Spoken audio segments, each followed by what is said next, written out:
So we're going to increase the peace by 15%. That's the specific intention. Now, regardless of what we get, regardless of what the assault statistics say, regardless of all that, there's something I can absolutely guarantee you, and that is that there will be some very profound shifts in individuals and hopefully in each of you. And so, we can guarantee you that if you sit down in one space 15 minutes later after doing this meditation, you will feel better. Okay, you may go to fabulous, depends where your dial is, where you start, right? So, but let me tell you, back that up with a little data. When Lynn McTaggart interviewed her people who were involved in actually her Sri Lankan experiment, this is what she found. After they participated in this study, in general, the participants felt the love. 25% felt more loved for loved ones or people they dislike. 41% felt more love for anyone with whom they interacted. 19% got along better with perfect strangers. And 44% noticed changes in relationships, notably between parents and children, in-laws, and siblings. This stuff works. People come to me and they say, does biofeedback work? And I say, biofeedback works if you work with biofeedback. It can't not work. You point your minds in these directions, you will feel love. It's just the way it is. You're going to feel happier. And you'll end up smiling for no good reason. I guarantee you it happens to me all the time. Okay? That's how powerful this work is. Once we get trained. And so now in the 9/11 study, she also surveyed people, and these were kind of interesting outcomes as well. Now, she had participants fill out those surveys both in Arabic and in English, and she had to make the assumption that if they filled out Arabic, they were from the East, and if they filled it out in English, they were from the West. So she put it this. After participating in the study, Eastern participants reported 56% felt more optimistic that world peace is achievable. Think about that. I mean, how else is world peace going to happen unless we cultivate the discipline of holding it in our minds long enough to create a change? So 56% felt more optimistic that world peace was achievable. And 25% said they got along with better with strangers. And in the Western participants reported 70% felt more inner peace. And they felt 56% felt a change in relationships with everyone with whom they came into contact. So that I can guarantee. You can go to the next one. Now these are, actually go back. If there were other results. 70% total felt an inner peace. 66% felt more compassionate and love. 50% felt an overwhelming sense of unity with other participants. And I'm looking forward to that because there's people outside of Albany that are sending peaceful intentions, and it's really important that they feel connected to the community. And there's this area could use some help. We had some individuals from Snug recently come and talk about the shootings. This area could use some support. So I think it's wonderful that people in the surrounding communities are sending peace and love down here. 50% felt an overwhelming sense of unity with other participants, knowing that when you sit down to meditate, you are sharing with other people. Which reminds me of one thing I want to say again. 45% felt a profound connection with the people of Afghanistan. How powerful is that? People all over the globe feeling their presence. And 58% of Arabs and 66% of Westerners noticed positive changes. People reported getting along better with clients, ex-husbands, siblings, neighbors, even not-so-nice bosses. They noticed more awareness in their relationships with others and more clarity in their relationships with themselves. As one person put it, something subtle is implementing. And I guarantee you that'll happen with each of us. Large percentages of both East and West felt more compassionate than usual and more connected with others. For many, the experience offered a glimpse of possibility of breaching the ideological divides for the greater good. I mean, think about how powerful that is. That people from all over the world, all they need to do is share a thought. They didn't have to worry about politics, they didn't have to worry about money, and they didn't have to worry about religion. They just came together to think the same thought. This is why I just keep singing my song, keep going out there, keep talking to people. Because I've got 2 daughters, ages 9 and 10, and my goal is to leave them some data points.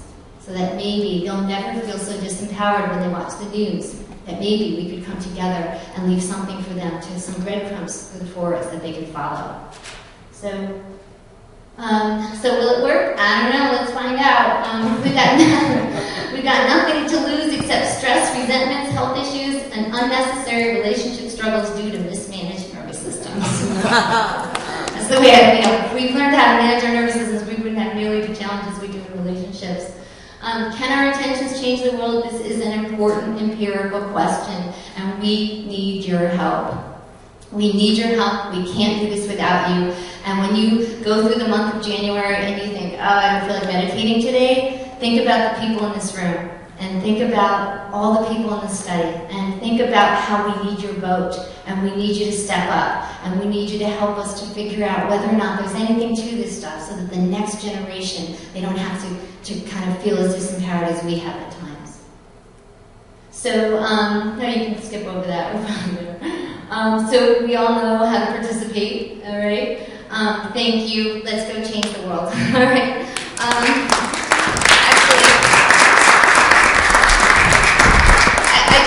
I just want to say one last thing. I noticed you signed on, Sam.